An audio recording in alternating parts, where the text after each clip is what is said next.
First on report. Congress സ്ഥാനാർത്ഥി നിർണയ ചർച്ചകളിൽ അവഗണിച്ചെന്ന പരാതിയുമായി ശശി തരൂർ MP. തെരഞ്ഞെടുപ്പ് പ്രചരണത്തിൽ നിന്നുൾപ്പെടെ വിട്ടുനിൽക്കാൻ ആലോചന. ലോക്സഭാ MP എന്ന പരിഗണന പോലും ഉണ്ടായില്ലെന്നും പരാതി. ഹൈക്കമാൻഡിനെ തരൂർ അതൃപ്തി അറിയിച്ചു. നോബൽ മാരിക്കാരനുണ്ട് കൂടുതൽ വിവരങ്ങളുമായി. നോബൽ മാരിക്കാരൻ, വീണ്ടും തലവേദനയായി മാറുകയാണോ തരൂരിന്റെ നിലപാട്?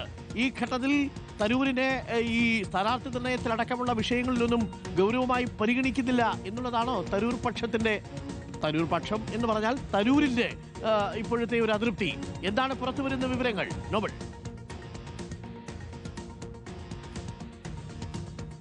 അരുൺ, കോൺഗ്രസിൽ നിന്ന് അകന്നുപോയ തരൂരിനെ അടുപ്പിച്ച് പാർട്ടിയുടെ പ്രധാനപ്പെട്ട ചുമതല നൽകി ഇപ്പോൾ മുന്നോട്ട് കൊണ്ടുപോവുകയാണ്. പക്ഷേ ഈ ഘട്ടത്തിൽ വീണ്ടും തരൂർ ഇപ്പോൾ ഉടക്കുന്നു എന്നാണ് പ്രധാനപ്പെട്ട കാര്യം. അതായത് തിരുവനന്തപുരം അദ്ദേഹത്തിന്റെ ലോക്സഭാ മണ്ഡലം കൂടിയാണ്. തിരുവനന്തപുരത്തെ പല സ്ഥാനാർത്ഥി ചർച്ചകളിലും അദ്ദേഹത്തെ ഉൾപ്പെടുത്തുന്നില്ല, കാര്യങ്ങൾ കൃത്യമായി തന്നെ അദ്ദേഹവുമായി കമ്മ്യൂണിക്കേറ്റ് ചെയ്യുന്നില്ല എന്നാണ് ഇപ്പോൾ ശശി തരൂരിന്റെ ഒരു പരാതി ഇത് വന്നിരിക്കുന്നത്. കടുത്ത അതൃപ്തിയിലാണ് തരൂർ എന്ന് അറിയാൻ കഴിയുന്നു. കാരണം തിരുവനന്തപുരം പോലെ പ്രധാനപ്പെട്ട ഒരു മണ്ഡലത്തിൽ തന്റെ കീഴിൽ, പ്രത്യേകിച്ച് താൻ MP ആയിരിക്കുന്ന മണ്ഡലത്തിൽ പല കാര്യങ്ങളും താൻ അറിയുന്നില്ല. പ്രത്യേകിച്ച് CMPക്ക് സീറ്റ് കൊടുത്ത് അടക്കമുള്ള കാര്യങ്ങൾ ചൂണ്ടിയാണ് ഇപ്പോൾ തരൂർ ഇത്തരത്തിൽ അതൃപ്തി ഹൈക്കമാൻഡിനെ അറിയിച്ചിരിക്കുന്നത് എന്ന് അറിയാൻ കഴിയുന്നു. ഇതിൽ നേതൃത്വത്തിന് ചില പാളിച്ചകൾ പറ്റിയിട്ടുണ്ട് എന്നാണ് നമുക്ക് മനസ്സിലാവുന്നത്. കാരണം തരൂരിന്റെ പരാതിക്കപ്പുറം കൃത്യമായി തന്നെ തരൂരുമായി ഒരു ആശയവിനിമയം ഇക്കാര്യത്തിൽ നടന്നിട്ടില്ല എന്ന് വേണം നമുക്കും മനസ്സിലാക്കാൻ കഴിയുന്നത്. എന്താണെങ്കിലും തരൂർ കടുത്ത അതൃപ്തിയിലാണ്. പ്രചരണത്തിന്റെ അടക്കം ചുമതലയിൽ തരൂർ മാറി നിൽക്കാൻ, അല്പം വിട്ടുനിന്ന് ഈ പ്രതിഷേധം അറിയിക്കാനടക്കം ആലോചിക്കുന്നുണ്ട് എന്ന വിവരം ഈ ഘട്ടത്തിൽ പുറത്തേക്ക് വരുന്നു. തരൂർ എന്തായാലും കടുത്ത നിലപാട് സ്വീകരിക്കുകയാണെങ്കിൽ സ്വാഭാവികമായും കോൺഗ്രസിനെ സംബന്ധിച്ച് തിരുവനന്തപുരത്ത് വലിയ തിരിച്ചടിയടക്കം ഉണ്ടാകാനുള്ള സാധ്യതയുണ്ട്. അത് മാത്രമല്ല തരൂരിന്റെ വ്യക്തിപ്രഭാവം പല ഘട്ടങ്ങളിലും പാർട്ടി ഈ തെരഞ്ഞെടുപ്പിൽ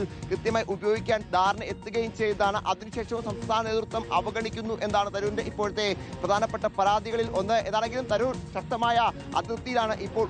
അതൃപ്തി ഹൈക്കമാൻഡിനെ തരൂർ അറിയിക്കുകയും ചെയ്തു. കഴിഞ്ഞ ദിവസം നടന്ന യോഗത്തിലാണ് തരൂർ ഇക്കാര്യം കൃത്യമായി തന്നെ ഹൈക്കമാൻഡിനെ അറിയിച്ചത് എന്നാണ് അറിയാൻ കഴിയുന്നത്. ഇനിയും ഇത്തരത്തിൽ അവഗണിച്ചു കഴിഞ്ഞാൽ അത് വലിയ പ്രത്യാഘാതം ഉണ്ടാക്കുന്ന മുന്നറിയിപ്പടക്കം തരൂർ ക്യാമ്പ് നൽകുകയും ചെയ്യുന്നു. അരുൺ, എന്താണെങ്കിലും തിരുവനന്തപുരത്തെ നിർണയം ഒരു കീറാമുട്ടിയായി കോൺഗ്രസിന് മാറുകയാണ്. അതിൽ ശശി തരൂർ കൂടി ഇപ്പോൾ അതിർത്തി രംഗത്തേക്ക് വന്നതോടെ കൂടുതൽ കാര്യങ്ങൾ പ്രതിസന്ധിയിലേക്ക് പോകുന്ന കാഴ്ചയാണ് തിരുവനന്തപുരത്ത് നമുക്ക് കാണാൻ കഴിയുന്നത്.